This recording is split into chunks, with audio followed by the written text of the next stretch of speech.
ओम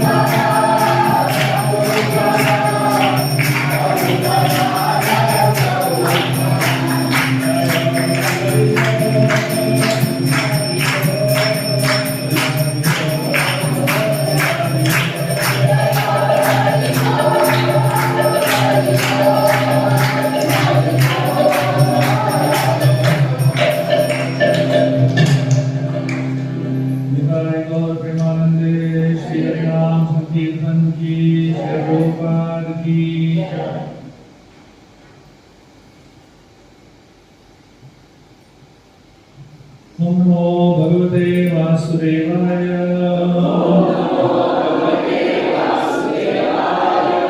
ओम नमो भगवते वासुदेवाय। ओम नमो भगवते वासुदेवाय।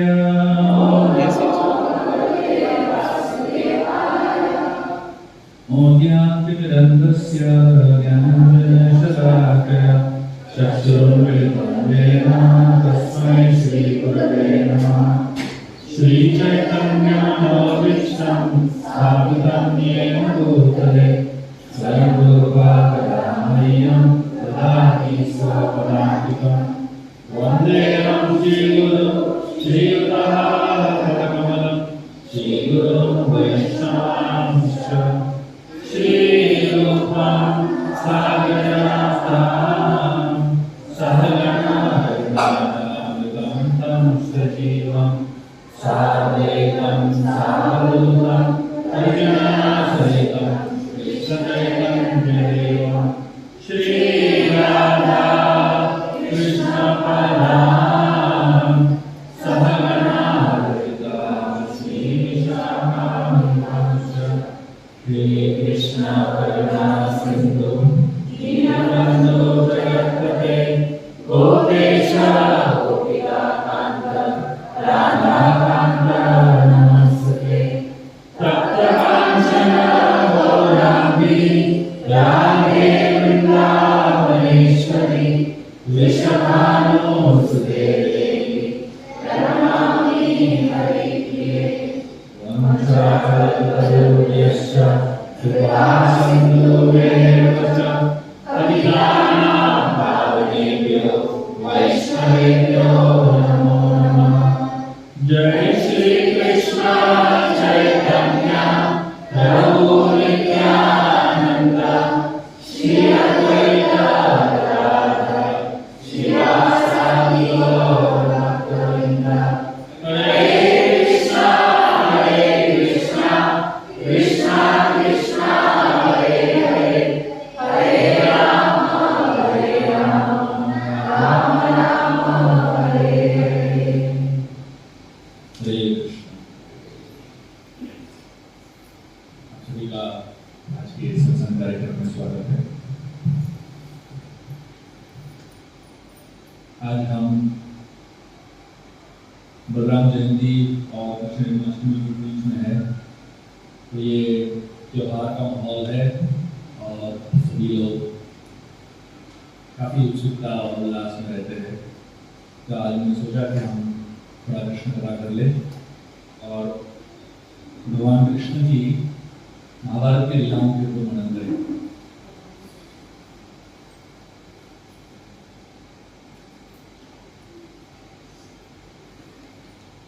महाभारत में 3 प्रकार के नीतियां हैं। नीति का मतलब है प्रिंसिपल्स। भगवान कृष्ण जो है महाभारत में हमें बहुत कुछ सिखाते हैं। व्यासदेव महाभारत की शुरुआत में बताते हैं कि जो महाभारत में है वो किधर और नहीं मिलेगा, और जो महाभारत में नहीं है वो किधर और हो ही नहीं सकता।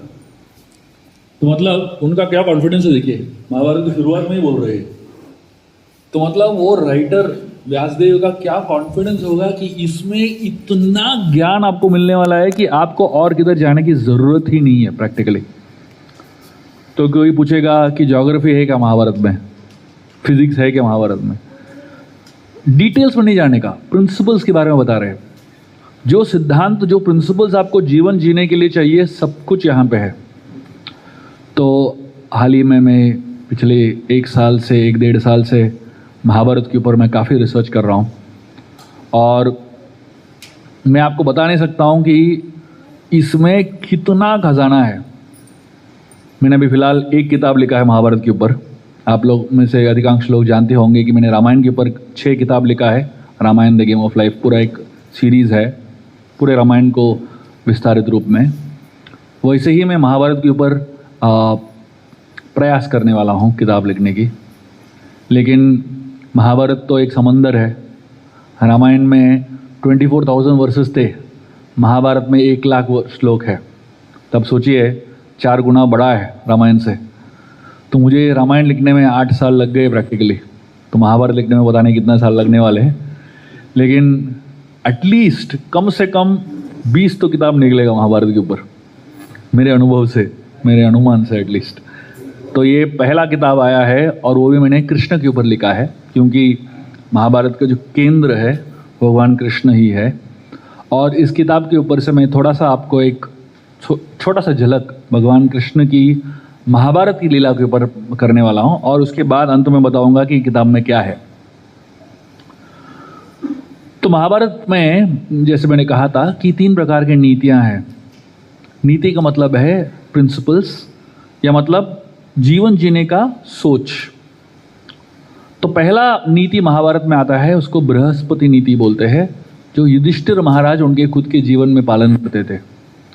बृहस्पति नीति का मतलब क्या है? बृहस्पति नीति का मतलब है जो सही है, जो धर्म मार्ग है वो उस पे ही चलने का, धर्म मार्ग से, सही मार्ग से हटने का ही नहीं, तो उसको बृहस्पति नीति बोलते हैं। तो युधिष्ठिर महाराज जो है अपने जीवन भर बृहस्पति नीति को ही पालन करते रहे, कभी भी उन्होंने कोई गलत कार्य नहीं किया। लेकिन जब शकुनी दुर्योधन के जीवन में आए तो शकुनी ने दुर्योधन को एक सेकंड दूसरी प्रकार की नीति का परिचय कराया, उसका नाम है कणिक नीति। शकुनी जो है ये कणिक नीति अपने गुरु कणिक से सीखा उन्होंने, क्योंकि अपने गुरु कणिक से उन्होंने सीखा तो उस नीति का नाम है कणिक नीति। शकुनी किधर से थे? अफगानिस्तान से थे, तो उनके गुरु भी अफगानिस्तान के हैं। तो ये नीति जो है अफगानिस्तान से आया है भारत, तो ये नीति को कणिक नीति बोलते हैं। इसका एसेंस, सारांश क्या है? कणिक नीति का ये एसेंस ये है, हुक और crook get your work done. तो मतलब कुछ भी करो, अपना काम कर लो बस, चाहे आप गलत भी करो, चाहे आप सही करो, कुछ भी करो, लेकिन आपका काम हो जाना चाहिए। इसको कणिक नीति बोलते हैं। आज की तारीख में बहुत लोग कणिक नीति के ऊपर जीवन जीते हैं, आधारित करते हैं। तो आप सोचिए, बृहस्पति की नीति के सामने कणिक नीति जब आता है तो कौन जीतेगा? ऑब्वियसली कणिक नीति जीतेगा, है कि नहीं? तो युधिष्ठिर महाराज और पांडव जो थे लगातार बार बार हार रहे थे। तो महाभारत आप पढ़ोगे तो पहला भाग जो है, पहला आधा महाभारत जो है कौरव ही जीत रहे, हर चीज में कौरव ही आगे चल रहे, चाहे वो लक्षाग्रह हो, चाहे वो भीम को पॉइजन देना हो, चाहे बहुत सारे कहानियां ऐसी है जहां पे पांडव हार रहे हैं और कौरव जो है जीत रहे हैं, क्योंकि कौरवों ने कणिक नीति अपनाया। तो उस समय पांडवों के जीवन में कृष्ण आते हैं जो उन्हें तीसरा नीति सिखाते हैं। इसको शुक्र नीति कहते हैं, इसको कृष्ण नीति या शुक्र नीति कह सकते हैं। तो शुक्र नीति क्या है? शुक्र नीति ऐसा है कि अगर आपके दुश्मन धर्म मार्ग अपनाएं तो आप भी धर्म मार्ग अपनाओ, अगर आपके दुश्मन धर्म के विरुद्ध जाए आप भी जाओ बिंदास। तो कृष्ण ने पांडवों के जीवन में शुक्र नीति लाया, और जैसे ही कृष्ण का शुक्र नीति चला तो पांडव जीतने लगे और कौरव हारने लगे। तो ये 3 नीतियां जो है हम सबके जीवन में आते हैं। जब हम भक्तों के साथ रहते हैं, जब हम अपने खुद के दुनिया में रहते हैं, वहां पे हमको बृहस्पति नीति ही पालन करना चाहिए। लेकिन जब हम ऐसे लोगों के साथ रहते हैं जो एकदम ही खतरनाक है, उन लोगों के सामने आप बृहस्पति नीति करोगे तो आपका हरि बोल हो जाएगा। तो वहां पे कृष्ण जैसे शुक्र नीति को लेके आने का है। तो ऑफ कोर्स शुक्र नीति जो है इमरजेंसी है। शुक्र नीति can not be the way of life. शुक्र नीति जो है अपने परिवार वालों के साथ पालन नहीं कर सकते हो आप। शुक्र नीति जो है भक्तों के साथ आप पालन नहीं कर सकते हो। बहुत सारे लोग इस्कॉन में शुक्र नीति पालन करते हैं। अरे यहाँ पे आए हो बृहस्पति नीति पालन करने के लिए, यहाँ पे पॉलिटिक्स क्यों कर रहे हो, है कि नहीं? तो यहाँ पे शुक्र नीति की आवश्यकता नहीं है, भक्तों के बीच में शुक्र नीति की आवश्यकता नहीं है। जहाँ पे अधार्मिक लोग हैं, जहाँ पे बहुत ही दुष्ट प्रकार के लोग हैं, वहाँ पे शुक्र नीति पालन करो। लेकिन जैसे ही शुक्र नीति से आप जीत जाओ, वापस बृहस्पति नीति में जाओ। ये सिद्धांत है महाभारत का। ऐसा नहीं कि कृष्ण ने जीवन भर पांडवों को शुक्र नीति पालन करने के लिए कहा, बस वो इमरजेंसी था, थोड़े समय के लिए, थोड़े प्रैक्टिकली पांडवों ने शुक्र नीति सिर्फ 18 दिन ही पालन किए। वो भी 18 दिन पूरा नहीं, 18 दिन में गिन चुन के 4-5 दिन पालन किए शुक्र नीति। बाकी पूरा समय तो है बृहस्पति नीति ही पालन किया उन्होंने। तो शुक्र नीति जो है इमरजेंसी है, जब इमरजेंसी है तब यूज करो, और उसके बाद नॉर्मल बृहस्पति नीति जीवन पालन करो। ये महाभारत हमें सिखाता है। मैं एक और किताब के ऊपर काम कर रहा हूँ अभी, उसका नाम है, मैंने अभी तक किसी को बताया नहीं है, ये आप लोगों को पहली बार बता रहा हूँ, लिव लीड लव। इसमें 3 भाग है इस किताब में। लिव मतलब you learn the art of living from Mahabharata. कैसे जीवन जीना है वो महाभारत से सीखो। तो इसमें 9 चैप्टर जो है महाभारत के हैं, और इसमें ये 9 चैप्टर में बताते हैं कि कैसे आपको जीवन जीना चाहिए। उसके बाद जो है second part of the book है ये लीड। इसमें art of leading from Ramayana. Ramayana से सीख सकते हैं कि कैसे आप नेतृत्व कर सकते हो। और लास्ट 9 चैप्टर जो है भागवतम से है, लव, आर्ट ऑफ लविंग। कैसे संबंधों में, रिश्तों में आप मजबूती लेके आ सकते हो, वो भागवतम से हम सीख सकते हैं। तो ऐसे मैंने एक किताब लिखा। तो ये तीनों, किसी के पास रामायण, महाभारत और भागवतम है, उसको और कुछ जरूरत ही नहीं है जीवन में। चाणक्य कहते हैं कि एक व्यक्ति को सुबह सुबह जो है सुबह उठते ही महाभारत पढ़ना चाहिए। तो महाभारत को चाणक्य उसको द्यूत प्रसंगेण बोलते हैं। तो मतलब चाणक्य के हिसाब से, नीति के हिसाब से सुबह सुबह उठते ही आपको महाभारत पढ़ना चाहिए, ताकि आप जीवन कैसे जिए वो सीख ले। तो दोपहर को चाणक्य कहते हैं कि आपको रामायण पढ़ना चाहिए। तो रामायण को वो स्त्री प्रसंगता बोलते हैं। तो सुबह जो है द्यूत प्रसंग, मतलब महाभारत को द्यूत प्रसंग क्यों बोलते हैं? महाभारत में सबसे महत्वपूर्ण चीज़ जो है द्यूत, जो गैम्बलिंग मैच है उसको बोलते हैं। तो महाभारत को द्यूत प्रसंग, सुबह जो है महाभारत पढ़ना चाहिए, दोपहर को रामायण पढ़ना चाहिए। उसको स्त्री प्रसंगता क्यों बोलते हैं? रामायण में जो ट्विस्ट एंड टर्न्स आए हैं स्त्रियों की वजह से आए हैं। एक मंथरा आई, बड़ा ट्विस्ट हो गया। उसके बाद एक शूर्पणखा आई और एक बड़ा ट्विस्ट हो गया। तो सारे जो ट्विस्ट रामायण में आते हैं वो स्त्रियों की वजह से होते हैं। इसलिए रामायण को स्त्री प्रसंग बोलते हैं। और शाम के वक्त, रात के वक्त चोरों के बारे में पढ़ना चाहिए। तो यहाँ पे कौन है? माखन चोर, कृष्ण के बारे में है। तो रात को सोते वक्त जो है चोर प्रसंग, मतलब भगवान कृष्ण के बारे में पढ़ना चाहिए, भागवतम पढ़ना चाहिए। तो ये दिनचर्या होना चाहिए। एक व्यक्ति के जीवन में ये तीनों चीज है तो उस व्यक्ति को और कुछ जीवन में चाहिए ही नहीं। मैं महाभारत की एक बहुत सुंदर कहानी बताता हूँ, और इस कहानी से हमको समझ में आता है कि हम संबंधों को किस तरीके से डील कर सकते हैं, स्पेशली जब डिफरेंसेस आता है, जब कोई मतभेद आता है। महाभारत की एक कहानी है जब युद्ध के बीच में एक दिन आता है जब कर्ण युधिष्ठिर महाराज को बहुत बुरी तरह घायल कर देता है। और कर्ण जो है युधिष्ठिर को सिर्फ फिजिकली घायल नहीं करता है, वो एक्चुअली इतना अपशब्द का इस्तेमाल करता है कि उनके हृदय को ठेस पहुंच जाता है। तो कैसे, तो वो जान छुड़ा के वापस भाग के अपने कमरे में आ जाते हैं, टेंट में आ जाते हैं।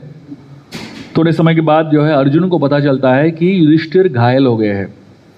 तो अर्जुन कृष्ण को कहते हैं मुझे वापस जाना है, देखना है कि युधिष्ठिर ठीक है क्या। तो कृष्ण अर्जुन को वहां पे लेके आ जाता है युधिष्ठिर महाराज की कक्ष में। और जैसे ही अर्जुन प्रवेश करता है युधिष्ठिर महाराज के कक्ष में, युधिष्ठिर को ये अपेक्षा थी कि अर्जुन जो है कर्ण को मार के आएगा। अर्जुन अंदर आते ही युधिष्ठिर महाराज अर्जुन को पूछते हैं क्या आपने कर्ण को मार दिया। अर्जुन कहता है नहीं नहीं, मैं आपको देखने के लिए आया हूं कि आप ठीक हो। मैंने सुना है कि आप घायल हो गए हो, आपका स्वास्थ्य देखने के लिए मैं आया हूं। और जैसे ही युधिष्ठिर ये सुनते हैं, उनके जो एक्सपेक्टेशंस है, उन्होंने जो अर्जुन से एक्सपेक्ट किया हुआ है वो टूट जाता है। संबंधों में सबसे बड़ा प्रॉब्लम है एक्सपेक्टेशन, है कि नहीं। तो जब आप सोचते हो कि ये व्यक्ति ये करेगा मेरे लिए और वो नहीं करता है, बस खत्म, सटक जाता है, दिमाग सटकता है ना। तो यहां पे युधिष्ठिर महाराज को इतना गुस्सा आया कि अर्जुन, उनको लगा कि अर्जुन मार के आएगा, लेकिन ऐसे ही आ गया। युधिष्ठिर को इतना गुस्सा आया, वो डांटने लगे अर्जुन को। तो जब भी आपका कोई अजम्पशन, आप कोई अज्यूम करते हो और वो टूट जाता है, तो उससे गुस्सा आता है, क्योंकि आपका एक्सपेक्टेशन जो है टूट गया। तो आप एक अजम्पशन करते हो, उसके ऊपर एक एक्सपेक्टेशन होता है, वो एक्सपेक्टेशन पालन नहीं होता है तो आपका हृदय टूट जाता है। और वो दर्द जो आपको होता है हृदय में, वो दर्द आप दूसरों को देना चाहते हो। युधिष्ठिर महाराज अर्जुन को डांटने लगे। वो बोलने लगे अर्जुन को, मुझे तुमसे कोई अपेक्षा रखना ही नहीं चाहिए था। आपसे अच्छा नकुल सहदेव थे, मैं उनके ऊपर अपेक्षा रखता तो एटलीस्ट कुछ तो हो जाता। आपके ऊपर अपेक्षा रखना ही नहीं चाहिए। और युधिष्ठिर को और गुस्सा आ रहा है। वो बोल रहे हैं एक्चुअली आपको हमारे फैमिली में जन्म लेना ही नहीं चाहिए था। हमारी माता कुंती महारानी जब 3 महीने आपको गर्भ में स्थान दे रही थी, उस समय ही गर्भपात करना चाहिए था। सोचिए, युधिष्ठिर बोल रहे थे, वो भी अर्जुन को, आपको अबॉर्शन करना चाहिए था, आपको पैदा होना ही नहीं चाहिए था दुनिया में। वो बोल रहे हैं आपका जो गांडीव धनुष है उसके बारे में आप इतना बोलते हो, वो कुछ नहीं है, वो एक लकड़ी है, उसको फेंक दो, जला दो, काम का नहीं है। मतलब इतना अपशब्द बोल रहे हैं अर्जुन के ऊपर। अभी अर्जुन का हट गया, अर्जुन का दिमाग फिर गया। अर्जुन को इतना गुस्सा आ गया, उसने तलवार निकाला और युधिष्ठिर महाराज को मारने के लिए भाग रहा है। यहाँ पे कृष्ण वहां पे दोनों को देख रहे, बोले भाई क्या चल रहा है यहाँ पे, आप इनका हालचाल देखने के लिए आए थे, अभी आप इनको मारने के लिए जा रहे हो, क्या हो रहा है यहाँ पे। तो अर्जुन को समझ में नहीं आता। अर्जुन कहता है कृष्ण को, कृष्ण मैंने एक प्रण लिया हुआ है, अगर कोई मुझे मेरा गांडीव फेंकने के लिए बोलेगा तो उसको मैं मार दूंगा। कृष्ण अर्जुन को पूछते हैं ये सब प्रण लेने से पहले मुझे कभी पूछेगा क्या, कभी तुम बिंदास प्रण ले लेते हो, उसके बाद मुझे झेलना पड़ता है। तो कृष्ण अर्जुन को कहते हैं देखो,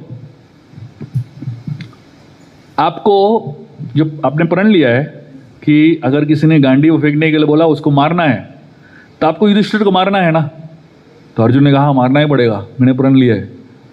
तो उन्होंने कहा देखो मारने का और एक तरीका है। कृष्ण ने कहा शास्त्रों के अनुसार अगर एक छोटा व्यक्ति एक बड़े व्यक्ति को मारना चाहता है, आपसे जो बुजुर्ग व्यक्ति है उसको मारना चाहता है, तो मारने का सबसे अच्छा तरीका है उसको गाली दो। जब छोटा व्यक्ति बड़े व्यक्ति को गाली देते हैं, अपशकुन बोलते हैं, तो मारने के समान है। आप सोचिए, शास्त्रों में कृष्ण कह रहे, तो कृष्ण ने अर्जुन को कहा थोड़ा गाली दे दो इनको। तो अर्जुन ने गाली देना शुरू किया युधिष्ठिर महाराज को। वो बोलने लगा हमारे जीवन में सारे समस्या आपके वजह से ही हुई है, अगर आपको जुए की लत नहीं होती तो हम लोग इतना खुश होते जीवन में। और ऐसा अलग अलग चीज बोलने लगा युधिष्ठिर महाराज के बारे में। और इतना कुछ बोलने के बाद अर्जुन को बुरा लगा कि मैंने अपने बड़े भाई के बारे में इतना कुछ बोल दिया है, राजा के बारे में इतना कुछ बोल दिया है। अभी अर्जुन ने वापस तलवार उठा लिया, बोल रहा मैं जी नहीं सकता हूं, मैं अपने आप को मारने वाला हूं अभी। कृष्ण कहते इसके लिए भी एक उपाय है। शास्त्रों में सुसाइड का एक ऑल्टरनेटिव आइडिया है। कृष्ण कहते हैं अगर आपको अपने आप को ही मारना है, शास्त्रों में बताया जाता है कि self praise is equal to suicide. अपने आप को ग्लोरीफाई करो, अपने आप के बारे में अच्छा बोलो, तो मतलब सुसाइड ही है। तो आजकल का सोशल मीडिया सुसाइड ही है, रोज सब सुसाइड कर रहे, इंस्टाग्राम खोल के अपने बारे में बोल रहे, तो मतलब सुसाइड जैसा ही है। तो अर्जुन जो है अपने खुद के बारे में बोलता है मैं गांडीवधारी हूँ, मैंने इंद्र को हराया, मैंने शिवजी को हराया, मैंने ये किया वो किया, इतना कुछ अपने बारे में बोलता है। और अंत में दोनों युधिष्ठिर और अर्जुन जो है कृष्ण के चरणों में गिर जाते हैं और बोलते हैं आप नहीं होते तो हम जी ही नहीं सकते, आपके गाइडेंस के बिना हम कुछ भी नहीं कर सकते। उस समय कृष्ण जो है अर्जुन और युधिष्ठिर को दो कहानियां बताते हैं। ये दो कहानियां आप सुनोगे और इन दो कहानियों में क्या तत्व कृष्ण बता रहे अर्जुन और युधिष्ठिर को सुनोगे तो ये संबंधों को इतना स्ट्रांग बना सकता है। इन दो कहानियों से बहुत सिंपल दो कहानियां बताते हैं कृष्ण, लेकिन इन दो छोटे से कहानियों के पीछे इतना बड़ा तत्व बताते हैं। कृष्ण कहते हैं अर्जुन और युधिष्ठिर को कि एक बार एक हंटर था, जो शिकारी था, जो जानवरों को मारता रहता था जंगलों में। तो ये शिकारी, इसका नाम था वलक। ये शिकारी एक बार जंगल में गुजर रहा था और उसने एक हिरन को देख लिया और उस हिरन को मार गिराया उसने। जब ये शिकारी इस हिरन के पास पहुंचा तब उसको पता चला कि हिरन जो है अंधा है। तो इस शिकारी को बहुत बुरा लगा कि मैंने एक अंधे जानवर को मार दिया। शिकारियों के प्रोफेशन में ये अधर्म माना जाता है, अंधे जानवर को मारना अधर्म माना जाता है। तो इसने ये रोने लगा, सोचने लगा कि मैंने एक अंधे जानवर को कैसे मार दिया, मैं इतना बुरा व्यक्ति हूँ, मैंने इतना बड़ा पाप कर दिया। उस समय वहाँ पे कुछ साधु लोग थे। वो साधु लोग इस शिकारी के पास आए और शिकारी को कहने लगे आपने कुछ गलत नहीं किया, ये अंधा जो है जानवर नहीं है, ये एक्चुअली एक राक्षस है जो जानवर का रूप ले लिया है, तो आपने कुछ गलत नहीं किया राक्षस को मार के। तो कृष्ण ये कहानी बताते हैं अर्जुन और युधिष्ठिर महाराज को और कहते हैं कभी कभी जो गलत लगता है वो कभी कभी सही होता है। दो लोगों के बीच में झगड़ा क्यों होता है? सही गलत को लेके ही झगड़ा होता है कि नहीं? तुम सही हो और मैं गलत हूं, मैं गलत हूं मैं तुम सही हो, ऐसा ही इसके ऊपर ही झगड़ा होता है कि नहीं? तो कृष्ण पहला कहानी बता रहे और बोल रहे कि कभी कभी तुमको जो गलत लगता है एक्चुअली वो गलत नहीं होता है, वो सही होता है। और उसके बाद और एक कहानी बताते हैं। वो बोलते हैं एक बार एक साधु थे जिनका नाम था कौशिक मुनि। तो एक कौशिक मुनि जो है तपस्या कर रहे थे, ध्यान लगा रहे थे। तो जब ध्यान लगा रहे थे एक आदमी भाग के आया उनके पास और बोलने लगा कि मेरे पीछे कुछ डकैत पड़े हैं और मुझे मारने वाले हैं, आप कृपया मुझे अनुमति दीजिए, मैं आपके आश्रम में जाके छुप जाऊंगा और ये जब डकैत आएंगे उनको जरूर बोल देना कि आपने किसी को देखा नहीं। तो जाके छुप गया आश्रम के अंदर। थोड़े समय में डकैत आए भाग के और उस कौशिक मुनि को पूछने लगे आपने कोई आदमी को देखा क्या यहाँ से भागते हुए? अभी कौशिक मुनि के पास दो ऑप्शंस थे, एक सच बोल देना और दूसरा झूठ बोलना। लेकिन कौशिक मुनि ने आजीवन सत्य बोलने का प्रण लिया था। तो वो सोच रहे थे मैं अपना प्रण तोड़ूं या इसका जान बचाऊं। कौशिक मुनि ने सोच लिया मेरा प्रण ज़्यादा इंपॉर्टेंट है, सत्य बोल दिया, यहाँ पे छुपा हुआ है। वो डकैत गया अंदर, उस आदमी को मार दिया।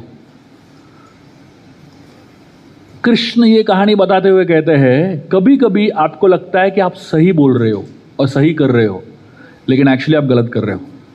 तो कृष्ण कहते हैं कौशिक मुनि जो है अपना जो सत्य बचाने के लिए किसी की जान को कुर्बानी दे दी। तो लगता है कि सही कर रहे हैं लेकिन एक्चुअली गलत कर रहे हैं।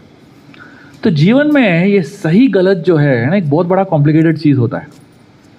हर बार आप सही दूसरा गलत ऐसा हो ही नहीं सकता, क्योंकि हर कहानी में दो पहलू है। ये आप जो एक देख रहे हो और दूसरा व्यक्ति जो देख रहा है। आपके लिए आप सही हो और उस व्यक्ति के लिए वो सही है।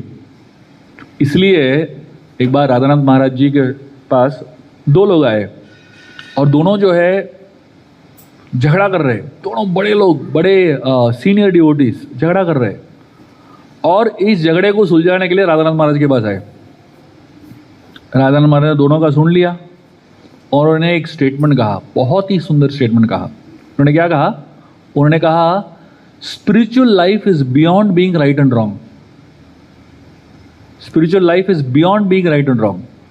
तो मतलब एक लेवल है सही गलत का चुनना, लेकिन उसके ऊपर है सही गलत के परे जाना।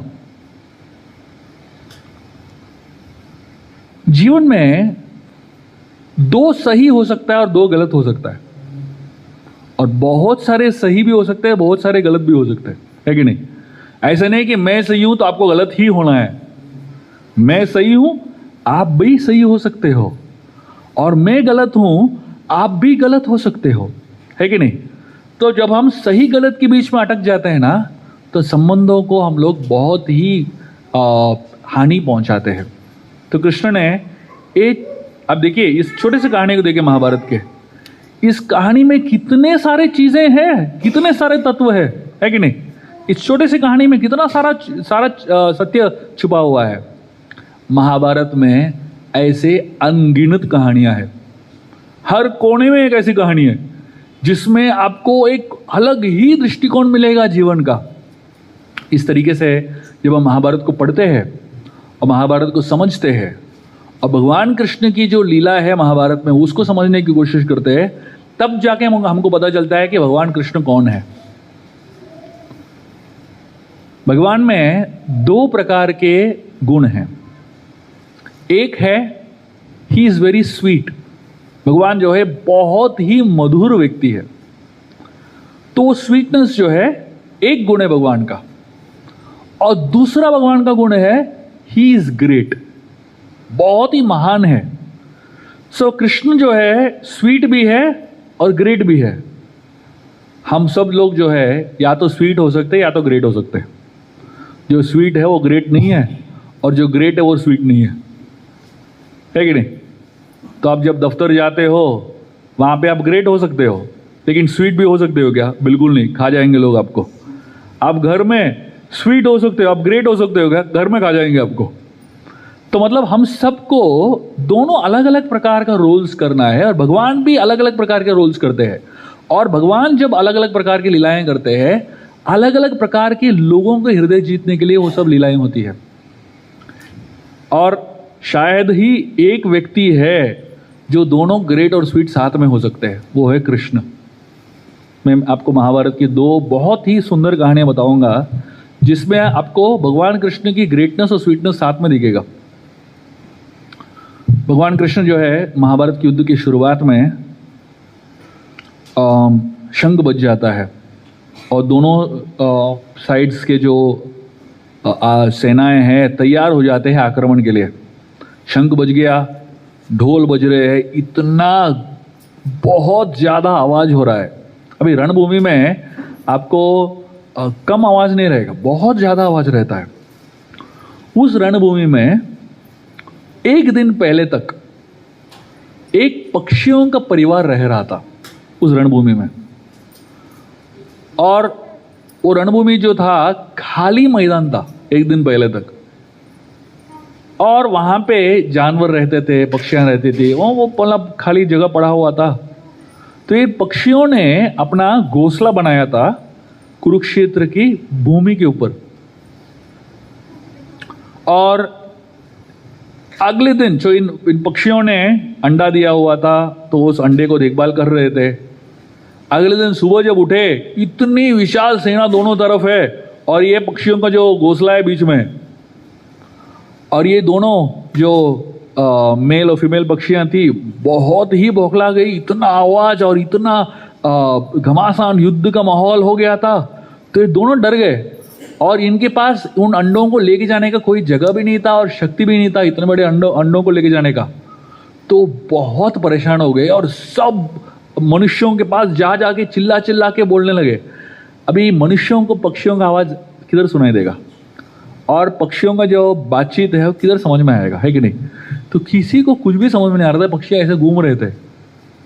तो पक्षियों ने देखा कि कृष्ण वहां पे है, तो कृष्ण के पास जाके चिल्लाने लगे। कृष्ण को समझ में आ गया प्रॉब्लम क्या है। कृष्ण ने क्या किया, जब युद्ध शुरुआत हुई, अर्जुन के रथ को पूरा इस तरफ से लेके गए और जहां पे पक्षियां हैं उस तरफ लेके गए, और अर्जुन को बोलने लगे, मैं आपको बताऊंगा, जब मैं बताऊंगा बाण चलाओ। अर्जुन को समझ में नहीं आया कि क्या बोल रहे हैं। अर्जुन बस तैयार हो गया, धनुष बाण लेके खड़ा था। और कृष्ण जब उन्होंने देखा कि हाथी जो है उन पक्षियों के घोंसले की तरफ भाग के आ रहा है, जब हाथी बहुत ही नजदीक पहुंचा और वो कुचलने ही वाला था, उस समय कृष्ण ने अर्जुन को कहा, अभी तीर चलाओ और वो हाथी के गले में एक बहुत बड़ा एक बेल है, उसको मारो। और अर्जुन ने तीर चलाया, वो बेल के ऊपर तीर गिरा और बेल टूट गया, और पूरा बेल जो है सीधा घोंसले के ऊपर जाके गिर गया, और पूरा जो पक्षियों का घोंसला था उस बेल के अंदर था। और पूरा 18 दिन जो है वहां पे घोंसला जो है बेल के अंदर सुरक्षित रहा। और पूरा रणभूमि में युद्ध हुआ, 18 दिन युद्ध हुआ। और 18 दिन युद्ध होने के बाद जो है उसने में इन अंडों से पक्षी निकल गए, और अर्जुन को कृष्ण ने कहा, इस बेल को हटाओ अभी, और पक्षी उड़ गए। तो आप सोचिए, हम सब लोग जो बड़े बड़े चीज है उसके ऊपर ध्यान ज्यादा रखते हैं, लेकिन भगवान को छोटे चीजों के ऊपर भी ध्यान रखना पड़ता है। हम में और भगवान में फर्क क्या है? हम में और भगवान में फर्क इतना ही है कि हम सबको खुश नहीं रख सकते। बस एक दो लोगों को अपने जीवन में खुश रख सकते हैं, और वो एक दो लोगों को खुश रखने के लिए कितने लोगों को हम परेशान करते हैं। अब सोचिए, कितने लोगों को हम तंग करते हैं, है कि नहीं? लेकिन भगवान जो है एक साथ हजारों करोड़ों जीवों को खुश रख सकते हैं। इसलिए हम बोलते हैं भगवान ग्रेट भी है और स्वीट भी है, दोनों साथ में है। कुरुक्षेत्र के युद्ध में एक ऐसा दिन आया जब भीष्म पितामह को दुर्योधन जाके मिले, और दुर्योधन ने भीष्म पिता को बहुत ही ज्यादा फटकारा उस दिन, क्योंकि भीष्म देव जो है वो युद्ध तो लड़ रहे थे कौरवों के साथ, कौरवों के तरफ से, लेकिन वो पांडवों से बहुत ज्यादा प्रेम करते थे। युद्ध के पहले दिन ही दुर्योधन को कह दिया, मैं बाकी सबको मार दूंगा लेकिन पांडवों को नहीं मारूंगा। उस समय तो दुर्योधन ने कुछ कहा नहीं, लेकिन जैसे युद्ध बढ़ता गया दुर्योधन को समझ में आ गया कि ये सही में किसी पांडवों को मारने वाले नहीं है। तो दुर्योधन गया भीष्म पितामह के पास उस दिन रात को, और इतना उकसाने लगा भीष्म पितामह को, बोलने लगा, आप जो है रिटायर हो जाओ, बुढ़े हो गए हो, कुछ काम के नहीं हो अभी। तो भीष्म पितामह को गुस्सा आ गया, बोले क्या बोल रहे हो तुम? तो दुर्योधन कहने लगा, आप ना, आपके अंदर जो क्षत्रिय जो क्वालिटी है वो चला गया है, आप अभी रिटायर हो जाओ, अब जाके घर पर बैठ जाओ, हम लोग कर लेंगे युद्ध। तो भीष्म को इतना गुस्सा आया, तो दुर्योधन कहने लगा, तुम ऐसा क्यों बोल रहे हो? तो दुर्योधन कहने लगा कि आप जो छोटे मोटे लोगों को मार रहे हो तो कोई भी मार सकता है, एक पांडव को मार के दिखाओ, तब मैं मानूंगा कि आप में क्षत्रियता अभी भी है। जब इतना उकसाने लगा, भीष्म को गुस्सा आ गया। उन्होंने अपने कमान से 5 तीर निकाले, और उन्होंने ये प्रण लिया कि मैं कल सुबह इन 5 बाणों से 5 पांडवों को मार दूंगा। अब सोचिए भीष्म प्रतिज्ञा क्या होता है। एक बार प्रण ले लिया तो वो करते ही है कि नहीं? मतलब वो अपने प्रण से मुकरते ही नहीं है जीवन भर। तो भीष्म ने ऐसा प्रण ले लिया। दुर्योधन इतना खुश हो गया, उसको समझ में आ गया कि बस हो गया, मेरा काम हो गया। उसने जाके भीष्म पितामह को कहा, आप ये 5 बाण है ना मुझे दे दीजिए, मैं कल सुबह आपको दे दूंगा। दुर्योधन को किसी के ऊपर भरोसा नहीं था सिवाय अपने आप पर। उसने सोचा कि रात को बाण इनके पास रहेगा, पता नहीं क्या हो जाएगा, इससे अच्छा मैं अपने पास रख लेता हूँ। बाण लेके गया अपने कमरे में और तकिए के नीचे डाल के सो गया। उसको बहुत चैन का नींद आ रहा था, बिकॉज उसको मालूम था कि उसका सारे समस्याओं का समाधान जो है उसके तकिए के नीचे ही है। लेकिन पांडवों के कैंप में कृष्ण बहुत परेशान हो गए, क्योंकि उनको पता चल गया कि भीष्म ने ऐसा एक प्रण लिया था। तो वो जाके अर्जुन को जाके उठाने लगे। वो बोलने लगे तुम इतना आराम से क्यों कैसे सो रहे हो, तुमको मालूम है कि वहाँ पे क्या हो रहा है? अर्जुन ने कहा जब तक आप हो मैं चैन की नींद सो सकता हूँ, और सो गया वापस। और यहाँ पे कृष्ण का नींद उड़ गया, वो चल रहे हैं सोच रहे हैं कि क्या होने वाला है, क्या होने वाला है। बहुत सोचने के बाद उनको एक आइडिया आया, वापस गए अर्जुन को उठाया, बोले अभी अभी चलो। तो अर्जुन ने कहा कहाँ जाना है? बोले दुर्योधन के पास जाना है। बोले रात को 12 बजा है, दुर्योधन के पास जाके क्या करना है अभी? कृष्ण कहने लगे तुम दुर्योधन के जाके याद दिलाओ, उसने आपको एक वचन दिया था। अर्जुन ही भूल गया ये वचन के बारे में, लेकिन कृष्ण बराबर याद रखते हैं। तो कृष्ण ने कहा कि बहुत साल पहले जब पांडव का वनवास शुरू ही हो रहा था, उस समय जो है ये पांडव जो थे द्वैत वन में थे, वहाँ पे एक छोटी सी कुटिया में रह रहे थे। उस समय दुर्योधन जो है अपने साथियों के साथ आता है और वहाँ पे पिकनिक मनाने के लिए आ जाता है। तो दुर्योधन सोचिए उसका दिमाग कैसे चल रहा था, उसको ये काफ़ी नहीं था कि वो खुश है और पांडव दुखी है। वो पांडवों के सामने पिकनिक मनाना चाहता था और उनको अपना जो ऐश्वर्य है प्रदर्शन करना चाहता था, उनको दिखाने के लिए देखो तुम्हारे पास कुछ नहीं, मेरे पास कितना कुछ है। ये सोच के साथ उस जगह पे पिकनिक कर रहा था। अभी देखो जंगल इतना बड़ा है, पिकनिक किधर भी कर सकते हो, है कि नहीं? लेकिन पांडवों के घर के सामने पिकनिक करना है उसको। तो पांडवों के घर के सामने जब पिकनिक करने के लिए आया द्वैत वन में, उसने देखा कि वहां पे ऑलरेडी कुछ लोग हैं। वहां पे बहुत सारे गंधर्व आए हुए थे अप्सराओं के साथ, वहां पे अपना खेल कर रहे थे, अपना पिकनिक मना रहे थे। तो दुर्योधन को लगा अरे मेरा तो प्लान फ्लॉप होने वाला है अभी, तो यहाँ पे ऑलरेडी लोग हैं। अभी आजकल जहाँ बहुत लोग पिकनिक के लिए जाते हैं बॉम्बे में, आप कहीं पे भी जाओ आपसे पहले ही हजारों लोग वहाँ पे पहुँच जाते हैं, है कि नहीं? क्या पिकनिक मना सकते हो? तो दुर्योधन ने वो गंधर्वों को कहा तुम लोग यहाँ से हट जाओ, हमको यहाँ पे पिकनिक करना है, आप किधर और जाओ। गंधर्वों ने दुर्योधन को कहा अरे भाई हम पहले आ गए, आप किधर हो जाओ, इतना बड़ा जंगल है, आप किधर भी जा सकते हो। अभी दुर्योधन कैसे समझाएगा उनको कि इधर ही उसको पिकनिक करना है, क्योंकि पिकनिक का मकसद ही कुछ और था उसका। तो गंधर्वों ने अग्री नहीं किया, तो दोनों के बीच में झगड़ा शुरू हो गया और इतना घमासान युद्ध हुआ गंधर्वों और दुर्योधन के बीच में। दुर्योधन के सारे साथी, सारे उनके दोस्त जो है सब भाग गए, शकुनी कर्ण सब भाग गए उसको छोड़ के, और ये अकेला रह गया। और गंधर्वों ने इसको बांध दिया, और जब गंधर्वों ने उसको बांध के जमीन पे फेंक दिया, दुर्योधन के एक सिपाही गया भाग के युधिष्ठिर महाराज के पास और बोलने लगा कि गंधर्वों ने दुर्योधन को पकड़ लिया है, आप जाके मदद कीजिए। अर्जुन और भीम जो है हंसने लगे, बोलने लगे जो हमें करना चाहिए था गंधर्वों ने कर लिया, अच्छा हुआ उसके साथ। लेकिन युधिष्ठिर महाराज सोचने लगे कि ऐसा नहीं करना चाहिए। बोलने लगे दुनिया के लिए हम लोग जो है 100, हम 5 है और वो 100 है, लेकिन हमारे बीच में हम 105 है। अब जाओ और दुर्योधन को बचाओ। अभी सोचिए युधिष्ठिर महाराज के सोचने का तरीका ही क्या अलग ही था। तो अर्जुन और भीम के पास कोई चारा नहीं था, और गए गंधर्वों के साथ झगड़ा किया और दुर्योधन को बचा लिया। दुर्योधन को उस समय इतना बुरा लग रहा था कि वो बचाया तो भी किसने बचाया? भीम ने बचाया, अर्जुन ने बचाया उसको इतना बुरा लग रहा था। उसने कहा आप जो मांगना है मांगो, आपने मुझे बचाया, मुझे मदद किया, आपको जो चाहिए मांगो, आपको अपना राज्य देगा वापस ले लो। तो उसको कोई ऋण नहीं लेना चाहिए था पांडवों से। तो अर्जुन ने उस समय दुर्योधन को कहा मुझे अभी कुछ नहीं चाहिए, जब चाहिए मांग लूंगा। कृष्ण ने अभी पूछा, अभी उसको वो कहानी याद दिलाई, बोले अभी जाके मांगो। तो अर्जुन ने कहा क्या मांगू मैं?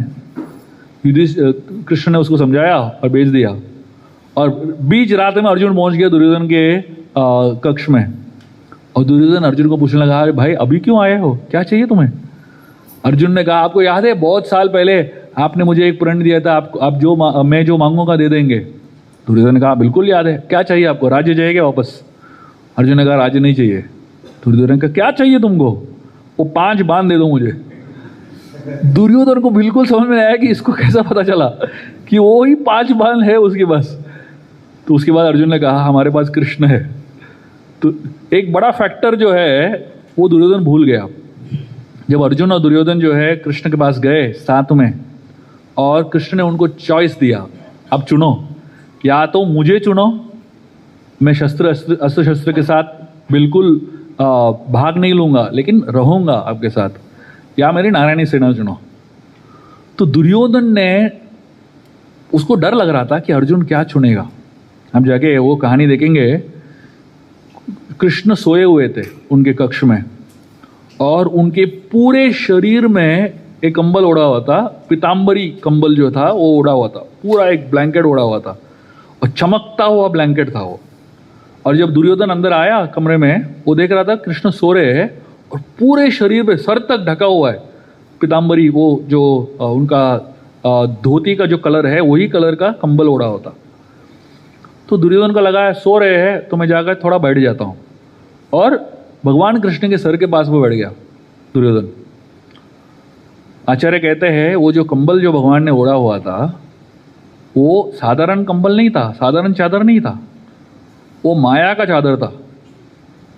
तो जब अभक्त आते भगवान के पास, अभक्त जो है भगवान को कभी देख ही नहीं सकते, बस उनके ऐश्वर्य को देखते हैं, उनके जो ऊपर जो ओढ़ा हुआ कंबल है उसको ही देखते हैं। तो दुर्योधन को क्या दिखा? ऐश्वर्य दिखा, उनको भगवान दिखे ही नहीं। और जैसे ही अर्जुन आए, अर्जुन देखे कि कृष्ण सो रहे हैं, जाके कृष्ण के चरणों के पास बैठ गए, और जैसे ही कृष्ण के चरणों के पास अर्जुन बैठ गए, कृष्ण उड़ गए, चादर को निकाल दिया और सीधा अर्जुन को देख रहे। तो दुर्योधन पीछे बैठा है, अरे बोले मैं पहले आया। कृष्ण कहते हैं देखो मैंने पहले अर्जुन को देखा, इसलिए मैं उससे बात करूंगा पहले। तो ये यहाँ से एक बहुत महत्वपूर्ण चीज सीख सकते हैं कि दुर्योधन का स्थान जो है भगवान के सर के पास है, अर्जुन का स्थान जो है भगवान के चरणों के पास है। जो व्यक्ति भगवान के चरणों के पास बैठता है वो उस व्यक्ति को भगवान पहले देखते हैं। जो सर के ऊपर बैठा हुआ है उनको भगवान दिखते ही नहीं है। बहुत लोग जो है भगवान के सर के ऊपर बैठने की कोशिश करते हैं कि नहीं, भगवान को कंट्रोल करने की, नियंत्रण करने की कोशिश करते हैं, लेकिन भगवान उनको देखते ही नहीं है। और जब अर्जुन को चॉइस दिया, या तो मुझे चुनो अस्त्र शस्त्र के बिना, या मेरी नारायणी सेना को चुनो, दुर्योधन उसका हृदय बहुत ही तपतपा रहा था। उसको लग रहा था कि अर्जुन जो है गलत चॉइस तो न कर ले। और अर्जुन ने क्या किया? अर्जुन ने कहा ये मेरे पास चॉइस ही नहीं है, बस आप ही चाहिए मुझे, शस्त्र हो या ना हो, बस आप चाहिए। और दुर्योधन का लगा अच्छा ये पांडव लोग बहुत बड़े मूर्ख है, नारायणी सेना मिल गया। उस समय नारायणी सेना सबसे शक्तिशाली सेना था दुनिया का। अभी आज की तारीख में आप इजरायली सेना ले लो या कोई बड़ा शक्तिशाली सेना ले लो, उस समय का नारायणी सेना ऐसा था। और कृष्ण ने खुद ट्रेन किया हुआ के लोग थे, और कृष्ण के खुद के लोग थे। तो अर्जुन दुर्योधन ने कहा ठीक है, उसने ले लिया तो मैं ले लूंगा नारायणी सेना। बहुत ही दुखी होके बोल दिया उसने। लेकिन उसको समझ में नहीं आया कि ये कितना बड़ा दुर्भाग्य था उसके लिए कि उसको कृष्ण का रिसोर्सेस तो मिल गया, कृष्ण का सेना तो मिल गया, लेकिन कृष्ण नहीं मिले। आज उसको समझ में आया कि कृष्ण का चॉइस किया उसने, अर्जुन ने, उससे कितना बड़ा फायदा हुआ अर्जुन को। तो कभी कभी हम लोग, हमारे जीवन में भी हमारे पास चॉइसेस होता है, या तो हम भगवान को चुने या भगवान के ऐश्वर्य को सुने। भगवान को चुनना मतलब क्या है? वैल्यूज को चुनना, नीति को चुनना, प्रिंसिपल्स को चुनना। हम सबके जीवन में एक ना एक दिन ऐसा आएगा जब हमको ऐसा कोई चॉइस करना पड़ेगा। या तो आप भगवान का मार्ग चुनो, या आप ऐसा मार्ग चुनो जहां पे ज्यादा ऐश्वर्य है। हम सबके जीवन में ऐसा आएगा, और हम सबके जीवन में लॉयल्टी टूटता है। जैसे कोई साधारण हवलदार हो, 100 रुपये में उसका लॉयल्टी खत्म हो गया, 100 रुपये दे दो, खत्म, बिक गया। कोई बड़ा ऑफिसर है, एसआई है, इंस्पेक्टर है, उसका 1000-2000 में आप उसका लॉयल्टी तोड़ सकते हो। कोई बड़ा डीजीआई है, कोई बड़ा पदवी में है, तो 1-2 लाख में उसका लॉयल्टी टूट सकता है। कोई कमिश्नर है तो 2-3 लाख देना पड़ेगा।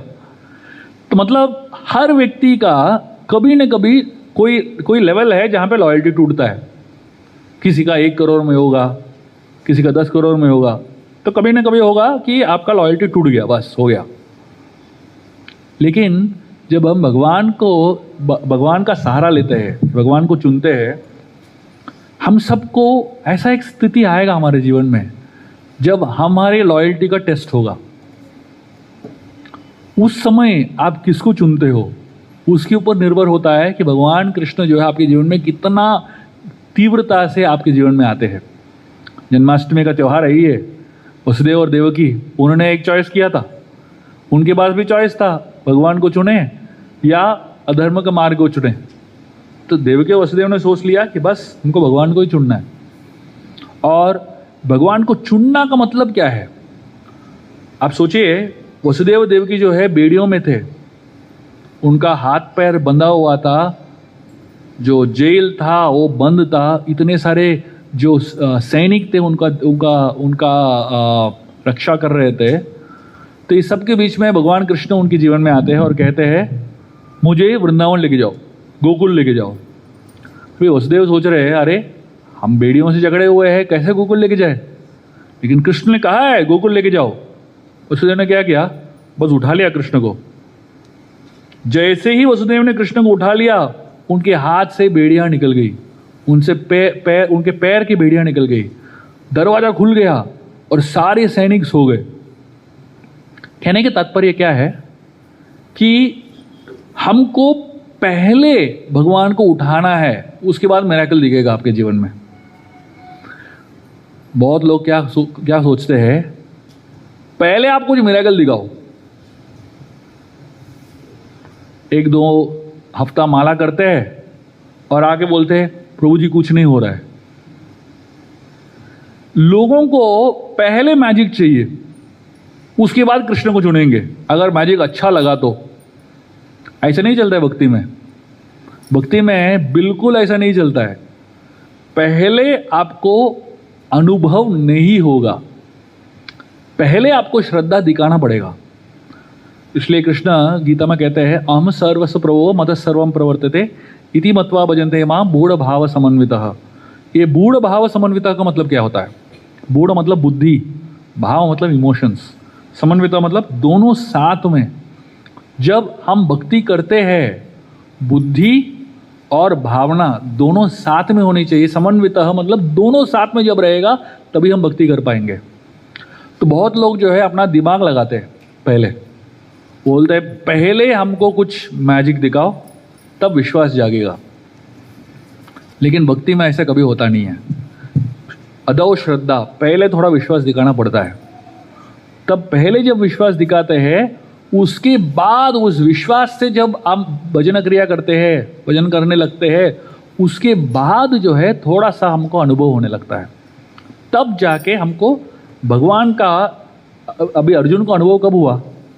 कई दिन हो गए, यहाँ पे ऑलमोस्ट 10 दिन हो गए थे इस कहानी के, मतलब युद्ध शुरुआत से 10 दिन हो गए थे। उसके बाद भगवान का शक्ति का अनुभव हुआ, भगवान की बुद्धि का अनुभव हुआ। तब दुर्योधन को समझ में आया कि मैंने क्या गलत चॉइस कर लिया था। भगवान कृष्ण जो है हम सबके जीवन में एक हद तक तो आ गए हैं। जैसे आप माला शुरू कर देते हो, जैसे भक्तों का संग करने लगते हो, जैसे आप नियमों का पालन करने लगते हो, भगवान तो हमारे जीवन में आ चुके हैं। लेकिन भगवान को तीव्रता से महसूस करना, उसके लिए हमारा लॉयल्टी का टेस्ट होगा, अलग अलग प्रकार के टेस्ट होंगे। तब जाके हमको भगवान का सही में महसूस होगा और सही में कनेक्शन मिलेगा। मैं एक छोटी सी कहानी से अंत करूँगा। ये जो कहानी है भगवान की मधुरता और भगवान की जो स्वीटनेस है वो बतलाता है। ये कहानी जन्माष्टमी की कहानी है, वृंदावन की कहानी है। भगवान कृष्ण अपने दोस्तों को उस दिन भगवान कृष्ण का जन्मदिन था, तो नंद महाराज यशोदा माई जो है जन्माष्टमी मना रहे थे वृंदावन में, और सारे गोपों को और गोपियों को अपने घर बुलाया, नंद भवन बुलाया, और वहाँ पे बहुत बड़ा त्योहार था। तो जब कृष्ण के सारे दोस्त आए उनको मिलने के लिए, तो सारे दोस्त जो थे भगवान के, छोटे छोटे बच्चे थे, सब अपने अपने हिसाब से गिफ्ट लेके आए भगवान के लिए। तो एक लड़का आया, उसका नाम था भद्रा, भाग के आया कृष्ण के पास, बोलने लगा Krishna see what I have got for you. वो दिखाने लगा कि उसने भगवान के लिए एक छोटा सा गिफ्ट लेके आया। तो कृष्ण बहुत ही खुश हो गए, बोले दिखाओ दिखाओ क्या लाए। उसके हाथ में एक छोटी सी कटोरी थी और उस कटोरी में गोबर का तिलक था। वो बोल रहा है कृष्ण को, मैं आपके लिए गोबर का तिलक लेके आया हूं। और कृष्ण बहुत खुश हो गए। तो ये बद्रा ने उस गोबर के पेस्ट से कृष्ण के माथे पे बहुत सुंदर तिलक लगा दिया। और कृष्ण भाग भाग के सबको बता रहे, देखो बद्रा ने क्या लेके आया मेरे लिए।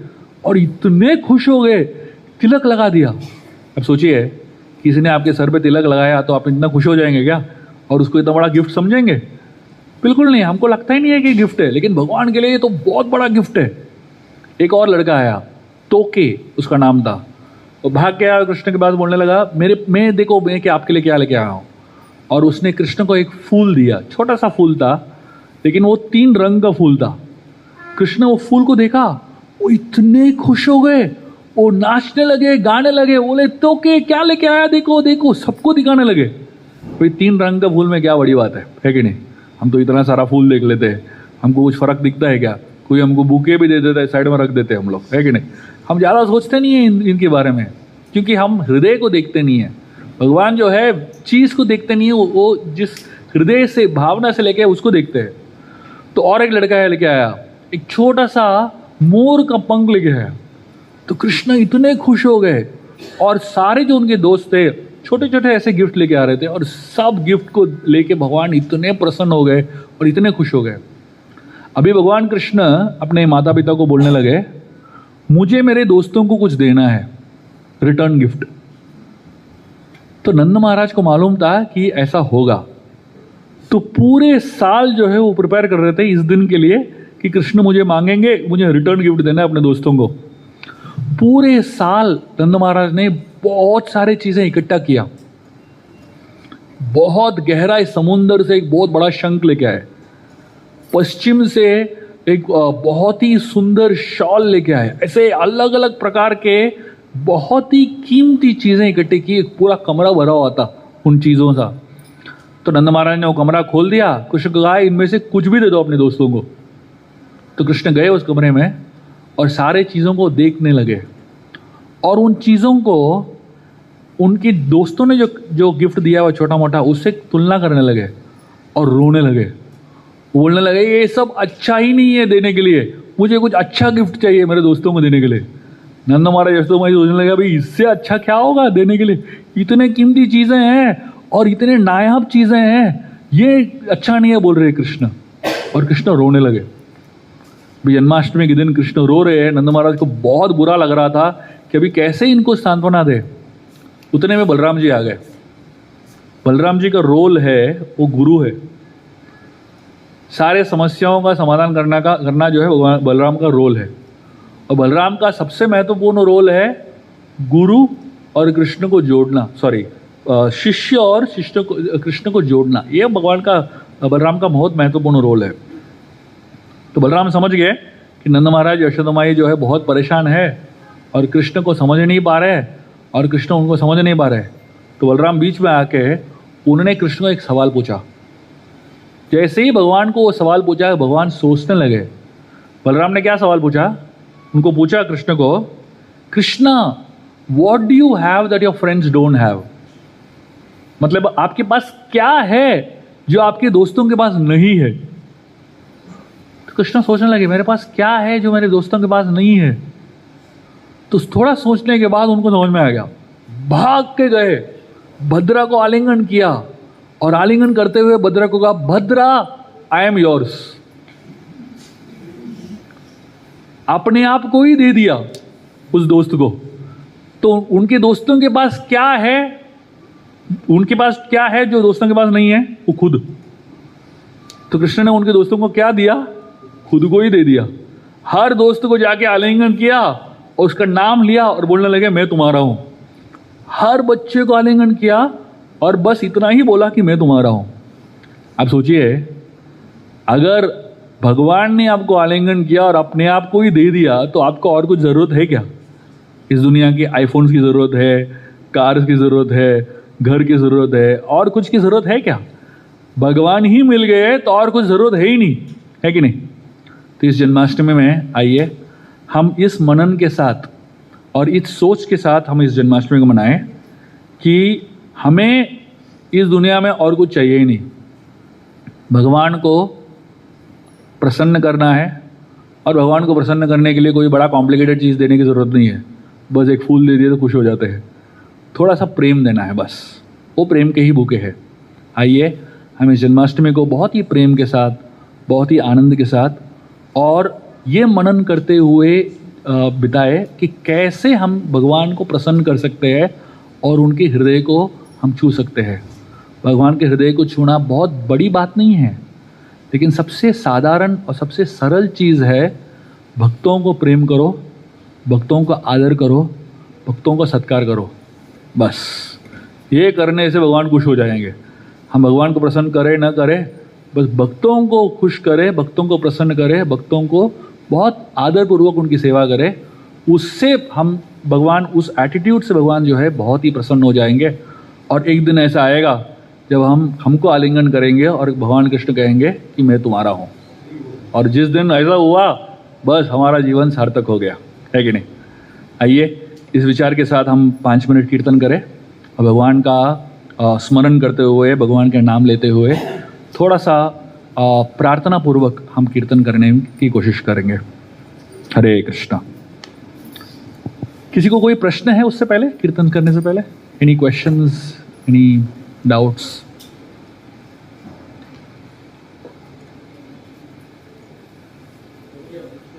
या, ओ यस, हाँ, यस यस, प्लीज।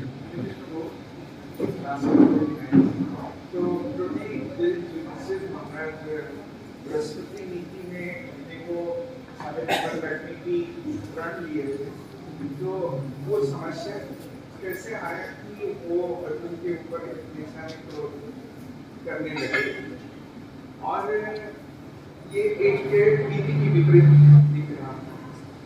जब भी उनके पास कृष्ण नीति था, सुप्र नीति था, तो भी वो एक रोहित होना, एक नेगेटिव पापों में आना, हम उसको कैसे? क्या प्रेम का ये स्वभाव है, जिनसे आप सबसे ज़्यादा प्रेम करते हो उनके ऊपर ही सबसे ज़्यादा गुस्सा करते हो। आप समझ जाओ, जो आपको डांट रहा है, आपके ऊपर बहुत ही ज़्यादा गुस्सा कर रहा है, वो व्यक्ति आपसे सबसे ज़्यादा प्रेम करता है। अचरज की बात यह है, जिससे आप बिल्कुल प्रेम नहीं करते हो उसके ऊपर आपको गुस्सा आता नहीं है, और जिससे आप प्रेम करते हो उसने थोड़ा सा भी कुछ ऊपर नीचे कर दिया तो गुस्सा बहुत आता है। तो एक प्रेम का एक लक्षण है गुस्सा, है ना? तो अर्जुन ऑब्वियसली, युधिष्ठिर महाराज गुस्से वाले नहीं थे, कभी कभी आता था। तो ये सर्कमस्टेंशियल है, वो एक पर्टिकुलर सर्कमस्टेंस में उनको गुस्सा आ गया। तो आप युधिष्ठिर महाराज का पूरा जीवन देख लो, पूरा जीवन देख लो, ऐसा आपको एक ही एग्जाम्पल मिलेगा जहाँ पे ऐसा गुस्सा करते हैं युधिष्ठिर महाराज। आपको पूरे युधिष्ठिर की कहानी में आपको ऐसा एग्जाम्पल मिलेगा ही नहीं। तो अगर आपके जीवन में ऐसा कोई व्यक्ति है जो साधारणता गुस्सा नहीं करता है, लेकिन एक बार गुस्सा कर लिया तो छोड़ दो, उसके बारे में ज़्यादा सोचो मत, उसके बारे में ज़्यादा सोचने की आवश्यकता ही नहीं है, क्योंकि ये बहुत दुर्लभ है, एक बार हो जाता है। और आपके जीवन में ऐसा व्यक्ति है जो बार बार गुस्सा करता है, उसके बारे में ज़्यादा सोचो मत, क्योंकि ये स्वभाव है, ये कुछ क्रोध नहीं है, बस प्रेम है कि नहीं? तो प्रेम के संबंधों में गुस्सा होना स्वाभाविक है। इसलिए गुस्से को क्या बोलते हैं? उसको कामानुज बोलते हैं। जो क्रोध है उसको कामानुज बोलते हैं। काम का मतलब क्या है? डिजायर या प्रेम जो है। जहां पे प्रेम है वहां पे ही गुस्सा होता है कि नहीं? तो ये बहुत ही एक्सेप्शनल केस है ना?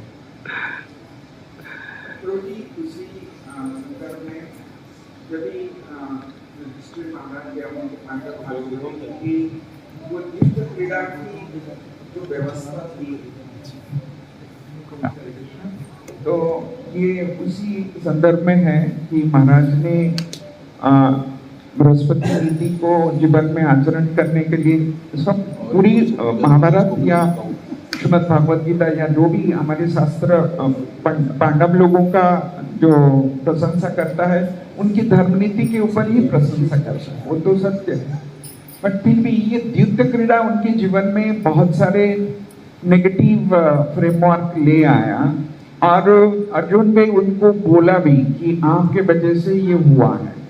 तो ये बृहस्पति नीति और ये दूत क्रीड़ा ये बहुत कुछ एक पैरेलल नहीं, ऐसा है, महाभारत जो है सत्य के बारे में बात करता है। आप चाहे बृहस्पति नीति पूरे जीवन में पालन कर लो, आपके जीवन में एक ना एक वीकनेस तो होगा ही। 99% क्लीन है आपका लाइफ, लेकिन 1% वीकनेस तो होगा ही। Mahabharat works on human level. तो ये एक सबसे महत्वपूर्ण चीज़ महाभारत से हम सीख सकते हैं कि आप ह्यूमन बीइंग हो तो वीकनेस तो होगा ही आप में। युधिष्ठिर महाराज के अंदर भी वीकनेसेस था, तो हम तो साधारण मनुष्य, हमें तो वीकनेस होगा ही।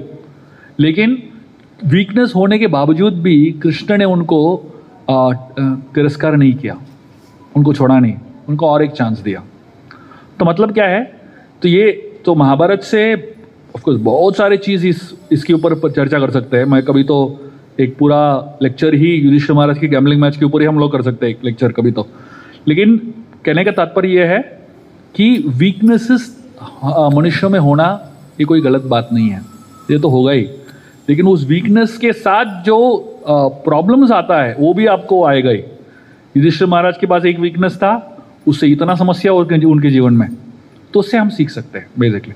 तो पांडवों को एक इंस्ट्रूमेंट के रूप में भगवान इस्तेमाल करते हैं बताने के लिए, अगर आप भक्त भी हो, महान भक्त भी हो, युधिष्ठिर महाराज क्यों ना हो, आप में एक वीकनेस रहेगा तो आपको बहुत समस्याओं का सामना करना पड़ेगा। तो एक बहुत महत्वपूर्ण सीख है महाभारत से। तो इसलिए बोल रहा हूँ, महाभारत जो है बहुत गहराई है, उसमें बहुत सारे लेयर्स है। रामायण जो है बहुत स्ट्रेट है, रामायण में कुछ ऐसा कॉम्प्लिकेटेड लेयर्स नहीं है। तो क्योंकि महाभारत में इतने सारे लेयर्स है इसलिए और भी इंटरेस्टिंग हो जाता है। तो इसलिए मैं महाभारत को मैं युधिष्ठिर के ऊपर एक पूरा किताब लिखने वाला हूँ कुछ समय में, और पूरा जो किताब है युधिष्ठिर का एनालिसिस ही होगा। एक द्यूत प्रसंग का पूरा डिटेल एनालिसिस होगा और युधिष्ठिर के चरित्र का पूरा डिटेल एनालिसिस होगा। तो उसमें मैं काफ़ी डिटेल्स में बताऊंगा इसका, ठीक है। हरे कृष्ण। तो ये किताब जो है, I just wanted to introduce you all to this book. ये किताब जो है अभी तक किधर भी लॉन्च नहीं हुआ है। मैं शायद पहली बार इस किताब के बारे में बोलने वाला हूँ और इसको इंट्रोड्यूस करने वाला हूँ यहाँ पे। ये किताब जो है महाभारत का पहला किताब है। मैंने सीरीज़ लिख रहा हूँ, इसका नाम है आइकन्स ऑफ महाभारत। तो ये सीरीज़ जो है इसमें 6 किताब होंगे और हर किताब में महाभारत के एक मुख्य कैरेक्टर के ऊपर पूरा किताब होगा। तो पहला किताब जो है इसको अनडिफीटेबल कृष्णा इसका नाम है। इस किताब में भगवान कृष्ण का महाभारत में जो योगदान है, महाभारत में उनकी जो कहानियाँ आती है उन कहानियों के ऊपर आधारित ये किताब है।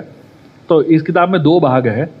पहला भाग जो है महाभारत की कृष्ण की कहानियाँ हैं और उन कहानियों से हम क्या सीख सकते हैं। जैसे मैंने रामायण में लिखा हुआ है कहानियाँ हैं और कहानियों से लेसन्स है, वैसे ही इसमें महाभारत की कृष्ण की कहानियाँ हैं और उससे क्या लेसन सीख सकते हैं। वो पहला भाग है इस किताब का। और दूसरा भाग है भगवान कृष्ण की महाभारत में क्या शिक्षाएं हैं। जैसे हम जानते हैं भगवान कृष्ण ने भगवद गीता सुनाया अर्जुन को, लेकिन उस भगवद गीता को अपने जीवन में कैसे इस्तेमाल करना है उसके बारे में है। That is second part of this book. तो हर किताब में ऐसे ही होगा, कैरेक्टर होगा। तो पहला पार्ट जो है कैरेक्टर का कहानियाँ होंगी। जैसे अगला किताब जो है मैं अर्जुन के ऊपर लिख रहा हूँ, उसका अगला किताब जो है युधिष्ठिर के ऊपर लिख रहा हूँ। तो ऐसा ही विदुर के ऊपर एक किताब होगा, भीष्म के ऊपर एक किताब होगा, कुंती के ऊपर एक किताब होगा। तो पहला पार्ट जो है किताब का हमेशा उस कैरेक्टर की कहानियाँ होंगी और जो दूसरा पार्ट है उस कैरेक्टर से हम लोग क्या शिक्षाएं प्राप्त कर सकते हैं वो होंगी। तो इस तरीके से पूरा महाभारत का सीरीज होगा। तो इससे ये it's not a sequential narrative, ये एनालिटिकल नरेटिव है। तो शायद ही आपको कोई भगवान कृष्ण की महाभारत की कहानियों के ऊपर वो भी एनालिटिकल तरीके से किताब मिलेगा मार्केट में। तो ये शायद पहला किताब है, इस तरीके से लिखा गया है। बहुत सारे लोगों ने जो इस किताब को ऑलरेडी पढ़ा हुआ है, जो अमेज़ॉन से ख़रीद के और जहाँ पे भी उनको मिला उस किताब को पढ़े हैं, तो उनको बहुत ही अच्छा लगा है। तो आप सभी से अनुरोध है कि आप इस किताब को लीजिए, और खासकर क्योंकि जन्माष्टमी आ रहा है तो ये सही समय भी है इस किताब को पढ़ने का और भगवान कृष्ण की लीलाओं के ऊपर स्मरण करने का, और भगवान कृष्ण के ऊपर बहुत ज़्यादा डिटेल में एनालाइज करते हुए समझने के लिए ये बहुत ही अच्छा किताब है। और इस किताब को अपने दोस्तों को भी दे सकते हो जो बिल्कुल ही इस्कॉन से कनेक्टेड नहीं है, उनको भी आप ये किताब देंगे तो उनको बहुत अच्छा लगेगा और उनको बहुत क्लैरिटी आएगा। जिसमें जैसे इस किताब में एक चैप्टर है कृष्णा एज अ मॉरलिस्ट। जितने भी कृष्ण ने महाभारत में शुक्र नीति अपनाया और बहुत सारे अलग अलग गड़बड़ किए हुए हैं, उन्होंने ऐसा क्यों किया उसका एनालिसिस एक पूरा चैप्टर है इसमें। तो वो चैप्टर जो व्यक्ति पढ़ेगा उसको कभी भी भगवान के ऊपर डाउट कभी आएगा नहीं, क्यों भगवान ने ऐसा सब किया। तो ये पूरा एनालाइज करते हुए उस चैप्टर मैंने लिखा है। इस तरीके से बहुत सारे अलग अलग चैप्टर्स है जिसमें भगवान कृष्ण की लीलाएं हैं और उनके साथ उससे शिक्षाएं जो प्राप्त कर सकते हैं वो है। आप में से किसी को भी किताब लेना है तो इस कीर्तन के बाद आप ले सकते हैं। बहुत बहुत धन्यवाद। हरे कृष्णा। हरे कृष्णा।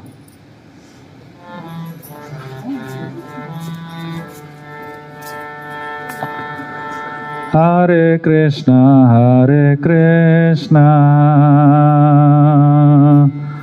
कृष्णा कृष्णा हरे हरे, हरे राम राम राम हरे हरे, हरे कृष्णा कृष्णा कृष्णा हरे हरे,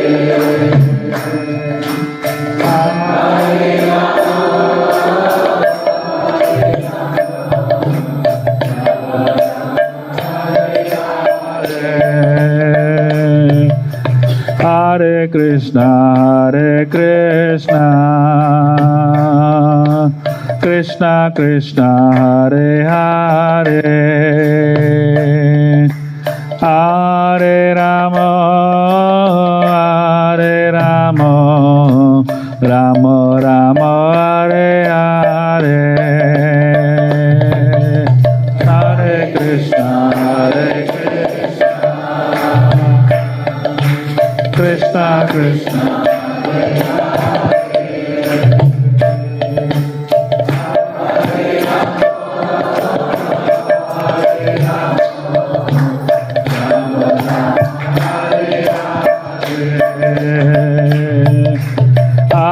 कृष्णा हरे कृष्णा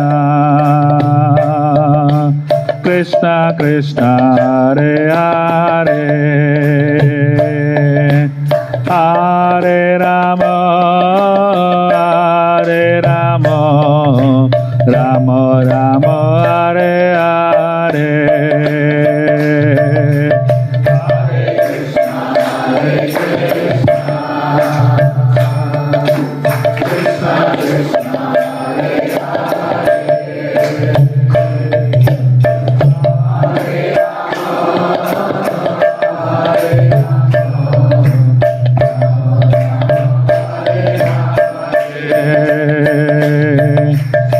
हरे कृष्णा कृष्णा कृष्णा हरे हरे कृष्णा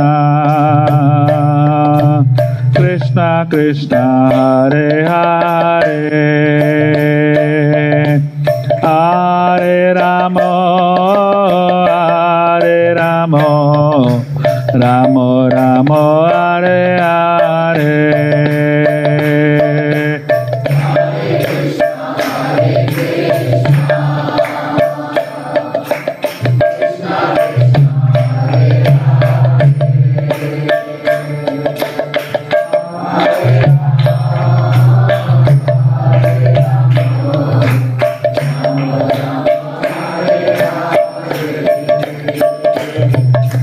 हरे कृष्णा कृष्णा कृष्णा हरे हरे, हरे Ram Ram Ram Ramo, Hare Hare.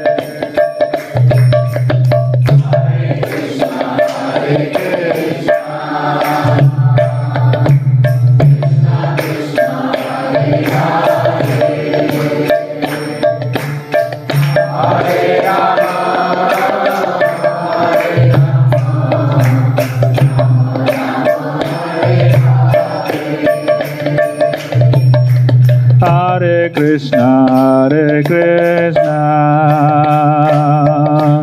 Krishna Krishna, Hare Hare,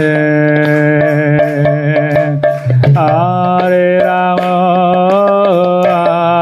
Rama, Rama Rama, Hare Hare, Hare Krishna,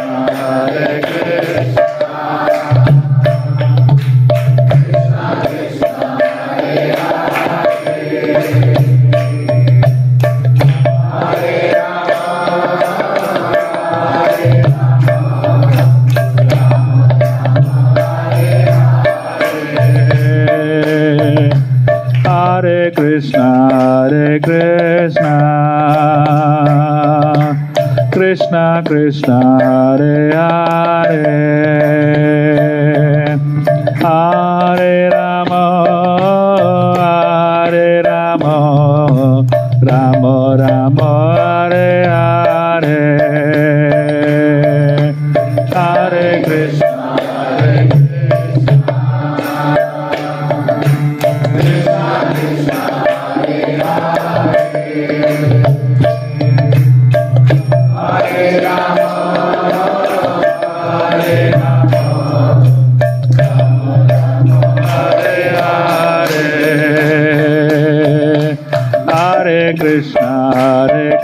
Krishna, Krishna Krishna, Hare Hare, Hare Rama, Rama Rama, Hare Hare, Hare Krishna, Krishna Krishna, Hare Hare, Hare Rama, Rama Rama, Hare Hare, Hare Krishna, Krishna Krishna, Hare Hare, Hare Rama, Rama Rama, Hare Hare, Hare Krishna, Krishna Krishna, Hare Hare.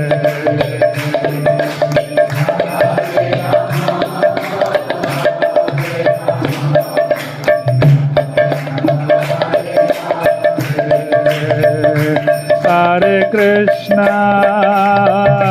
Krishna, Krishna Krishna, Hare Hare, Hare Rama, Rama Rama, Hare Hare, Hare Krishna, Krishna Krishna, Hare Hare, Hare Rama,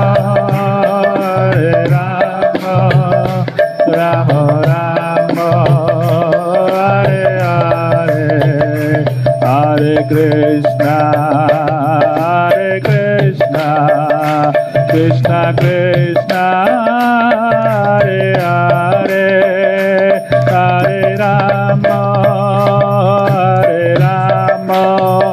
Rama Rama, Hare Hare, Hare Krishna, Krishna Krishna, Hare Hare, Hare Rama, Rama Rama, Hare Hare, Hare Krishna, Krishna Krishna, Hare Hare, Hare Rama, Hare Rama, Rama Rama, Hare Hare, Hare Krishna, Krishna Krishna, Hare Hare, Hare Rama, Rama Rama, Hare Hare. Jaya Radha Gopinath, Radha Gopinath Radhe. Jaya Radha Gopinath, Radha Gopinath Radhe. Jaya Prabhupada, Prabhupada, Prabhupada, Jaya Prabhupada, Jaya Prabhupada, Prabhupada, Prabhupada, Jaya Prabhupada. Nittai Gaur Haribo, Haribo, Haribo, Haribo. Nittai Gaur Haribo, Haribo, Haribo, Haribo. Nittai Gaur Premanande. Shri Krishna Janmashtami महामहोत्सव की, श्रील प्रभुपाद की।